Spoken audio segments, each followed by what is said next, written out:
All right, now that the United States has declared war, right? Oh, we're at war! Here come the American troops. Do you hear that music? Over there, send the word over there, that the Yanks are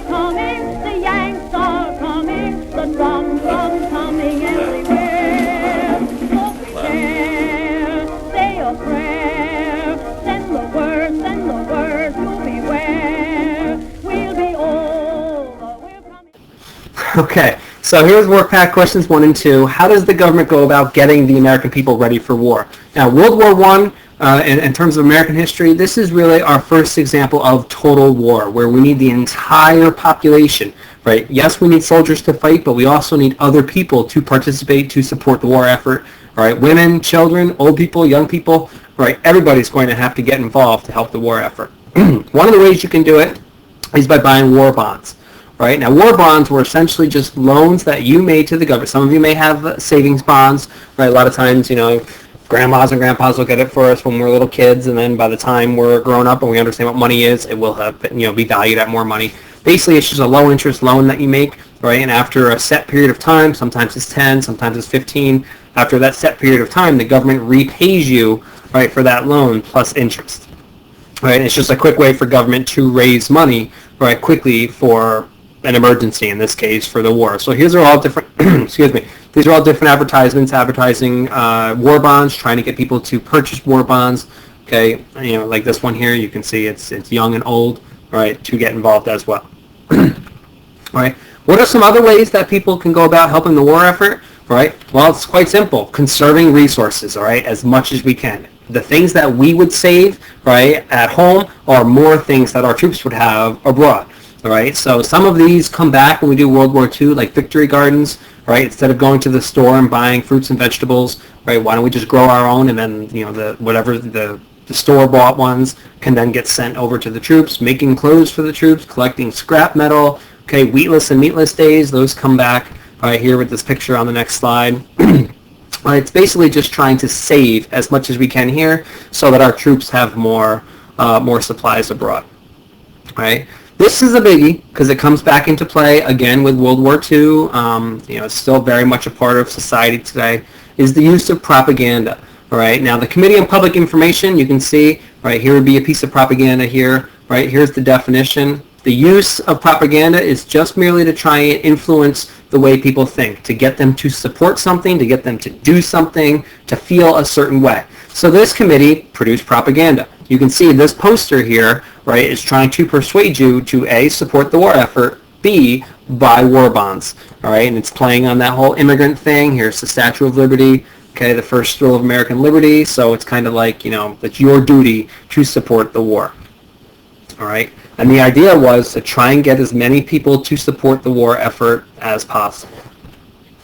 Right. This is question 4, sorry. How does the government go about raising an army? Now, we did have a sizable military, all right. Spanish-American War showed us that we needed to increase the military. But with regards to, we looked at all the technology in World War I, we didn't have a military that was prepared to fight that kind of war, all right.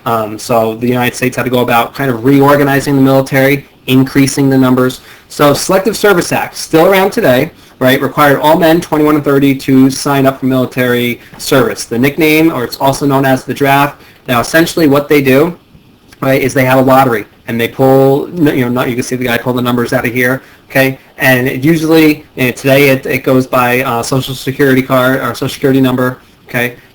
Sometimes when gas is a shortage, back in the early 70s, all right, that also became, or late 70s, excuse me, that became another thing where they used the lottery system for that. But essentially, it was just used to increase the amount of soldiers in our military. So you can see nearly 3 million people were drafted. Right, and these were just some more propaganda posters trying to persuade people. Obviously, this one is a photograph, okay, trying to persuade people to join, to enlist in the military.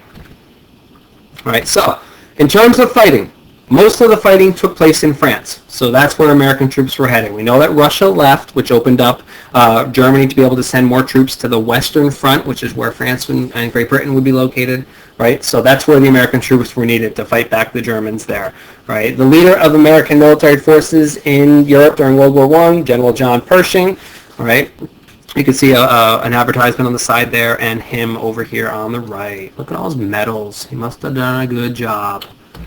Okay, now, this is an important concept, okay? It says a home front here, right? In a war, a front is where the fighting takes place. The home front is what's going on back in the home country.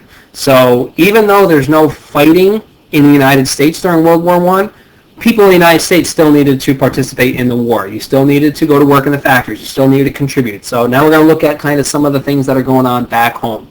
All right, African Americans, Great Migration. They're moving to the north for factory jobs. I got a map on the next slide. All right, that's a concept that we've been looking at over the last couple chapters, or last couple units. But remember, I told you all of these things are going on at the same time, or around the same time. All right, so they do serve in the military. Right, they're segregated units, meaning it was just African Americans only in those particular units. Right, and then women also get involved. All right, they take obviously the factory jobs. You can see the pictures here. It's another big concept during World War II. But battlefield nurses, working in offices, handling switchboards, things like that. These are all ways they contribute, all right, on the home front. All right, and this is a map showing you, all right, the movement from the south. Okay, we know that sharecropping is kind of long past, right, but the general trend is to get out of the south, right, and look for new opportunity in the north. So if you follow all these arrows, you can see they're settling in the major cities: Baltimore, D.C., Philly, New York, Boston, Cleveland, Detroit, because that's where the factories are and that's where the jobs are. All right. The War Industries Board, the responsibility here, this is the way the government tries to manage the war on the home front. Basically, it was an organization that was set up to regulate the economy, right, and gear up the economy for war. So they stopped making cars and started making tanks, or stopped making cars and started making airplanes, ammunition, things like that, right, and as a way to try and support the war effort at home as well. All right, and then the last thing we're going to look at here, all right, is civil liberties. Now, civil means everyone, like civil rights. All right, liberties are rights given to us by the Constitution. So we're going to look at how some of those rights are violated. Right, during the war, the government tried to keep people from opposing the war effort. I mean, obviously, not everybody's going to support it, but if they can try and keep the support that they have, right, that was what they wanted to do. So 2 laws were passed during World War I.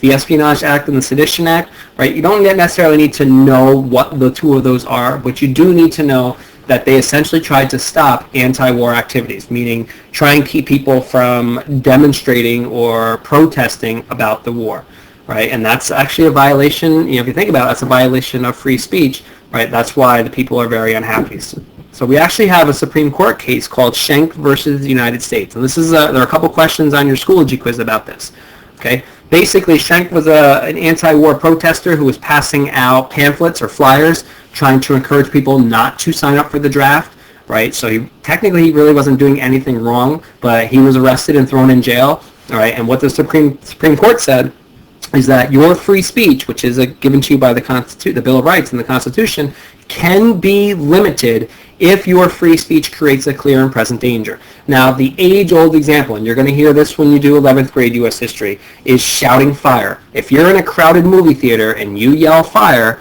right, and people could get hurt because they might rush to get out, or it might be a stampede to leave the movie theater, you can't say, well, I have freedom of speech, I can say that, right? No. The government deems that if your free speech, all right, presents a clear and present danger to other people, it can be limited. Same thing with yelling bomb on a plane, all right? It's not protected by your free speech, okay? So a lot of different things going on here on the home front. You need to make sure that you know about ways that people could support the war effort, and then some of the social things that are going on. The African Americans moving north, women starting to take a role in the workplace, all right, and then anti-war protesting.